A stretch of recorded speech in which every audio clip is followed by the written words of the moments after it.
अस्सलाम वालेकुम क्लास 7। बेटा आज हम एक नया चैप्टर पढ़ना शुरू करेंगे, सीरत तैयबा। इसका सफ़ा नंबर है 28 यानी 28। ये बाब सोम है और इसमें हम मुख्तलिफ जो टॉपिक्स हैं उन पे बात करेंगे। सबसे पहले आज जो टॉपिक है वो है फ़तह मक्का। फ़तह मक्का यानी मक्का की फ़तह करना, मक्का को जीतना।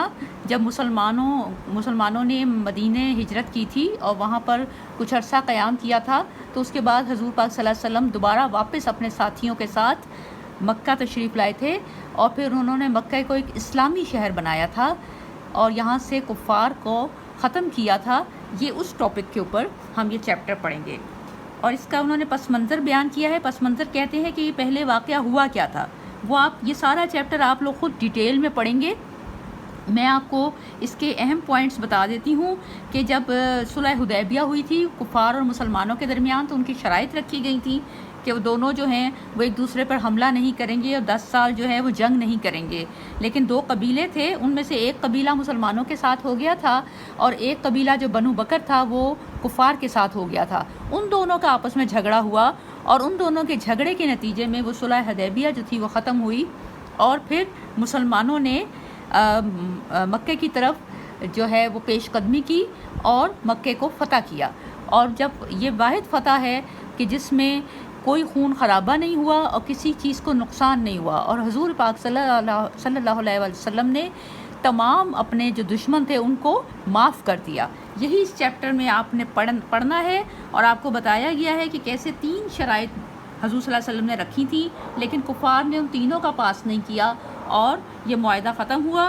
और 10 रमज़ान मुबारक 8 हिजरी को हुज़ूर सल्लल्लाहु अलैहि वसल्लम जो थे वो मक्के की तरफ रवाना हुए अपने साथियों के साथ। और फिर किस तरह रास्ते में उन्होंने अपने सबसे बड़े दुश्मन अबू सुफियान को इस्लाम की दावत दी और फिर अबू सुफियान को मुसलमान किया। और उसके बाद जब मक्के में दाखिल हुए तो हुज़ूर सल्लल्लाहु अलैहि वसल्लम ने बड़ी फ़राख दिली और बड़े दिल का मुज़ाहरा करते हुए अबू सुफियान रज़ी अल्लाह ताला अन्हो के घर में ये ऐलान किया कि जो उनके घर में पनाह लेगा उसको अमान है। अमान का मतलब ये है कि उसे कुछ नहीं कहा जाएगा। तो ये आप सल्लल्लाहु अलैहि वसल्लम ने साबित किया दुनिया पे कि फ़तह का मतलब ये नहीं होता कि खून खराबा किया जाए, कत्ल व गारत की जाए, बल्कि आप माफ़ करके भी लोगों के दिल जीत सकते हैं और उन्हें आप फ़तह कर सकते हैं। फ़तह ये होती है कि आप लोगों के दिल जो है उनको फ़तह करें और वो प्यार और मोहब्बत से भी काम हो सकता है। मस्जिद हराम कहते हैं काबा शरीफ को। वहाँ पर हुज़ूर सल्लल्लाहु अलैहि वसल्लम जब फ़तह के बाद गए तो जितने बुत थे उन सबको तोड़ डाला। और ये आपको मैंने पहले भी बताया है कि ये अगर कोई आयत आ जाती है तो उसका तर्जुमा आपने ज़रूर याद रखना है, ठीक है। इसका मैं टेस्ट किसी दिन ले लूँगी, लेकिन आप जैसे जैसे किसी चैप्टर में आयत आए आपने उसको याद रखना है कि जब अपनी छड़ी के साथ, अपनी लाठी के साथ आप सल्लल्लाहु अलैहि वसल्लम बुतों को तोड़ते जाते और कहते जाते कि हक़ आ गया, बातिल मिट गया। बेशक बातिल मिटने ही वाला था। बातिल का मतलब कुफ़र या दुश्मन।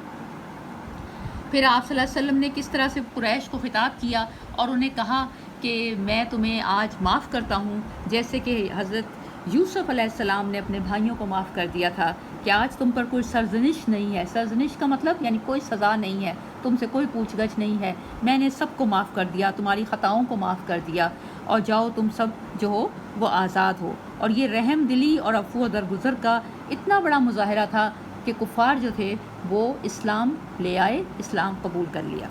ये चैप्टर जो है आपने डिटेल में बेटा पढ़ना है सब बच्चों ने। और उसके बाद जब पढ़ लेंगे आप तो आपने इसका बुक वर्क करना है, यानी खाली जगह करें, MCQs करें। और अगर हमारे पास टाइम बच गया तो मैंने आपके लिए इसके क्वेश्चन आंसर कर दिए हैं, ये भी आप कर सकते हैं, ठीक है। नहीं कर सकेंगे तो फिर इसको होमवर्क में कल कर लीजिएगा, ये मैं भेज रही हूँ आपको, ठीक है। अगर तो आप आज कर सकेंगे तो आज, नहीं तो फिर हम इसको कल कर लेंगे होमवर्क में, ठीक है। अब आप चैप्टर पढ़ना शुरू करें।